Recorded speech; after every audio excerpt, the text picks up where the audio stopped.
గోవింద కనీసం ₹1 కూడా రాలేదు. స్టైలిష్ స్టార్ నుంచి ఐకాన్ స్టార్ గా మారిన అల్లు అర్జున్ ప్రస్తుతం పుష్ప 2 చేశారు. వచ్చే నెల 5వ తేదీన ఇది విడుదల కాబోతుంది. తెలుగులో కన్నా హిందీ ప్రేక్షకులు బాగా ఆదరించడంతో ట్రైలర్ విడుదల వేడుకను కూడా పాట్నాలో చేశారు. అలాగే పుష్ప 2 సినిమాకు బాగా క్రేజ్ ఉన్న సమయంలోనే పుష్ప 1 విడుదల చేసి మరింత క్రేజ్ తీసుకురావాలని నిర్మాతలు భావించారు. ఉత్తరాది రాష్ట్రాల్లో పుష్ప 1ను తిరిగి విడుదల చేయగా ఇప్పటి వరకు కనీసం ₹1 కూడా రాబట్టలేకపోయింది. నవంబర్ 22వ తేదీన విడుదలైన ఈ సినిమా ఇప్పుడు ఉత్తరాది రాష్ట్రాల్లోని థియేటర్లలో ప్రదర్శింపబడుతోంది.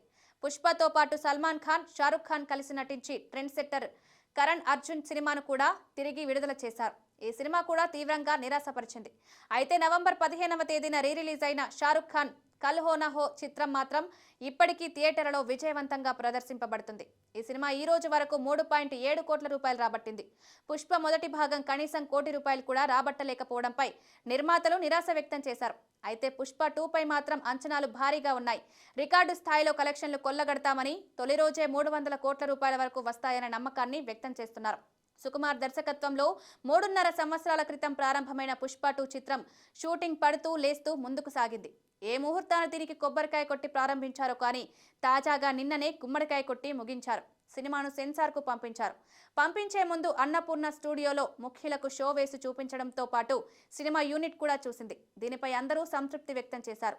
దాదాపు 400 కోట్ల భారీ బడ్జెట్తో మైత్రి మూవీస్ పథకంపై యలమంచిలి రవిశంకర్, యర్నేని నవీన్, చెరుకూరి మోహన్ సంయుక్తంగా నిర్వహించారు. ప్రపంచవ్యాప్తంగా 11,500 స్క్రీన్లలో భారీగా విడుదల చేయబోతున్నారు.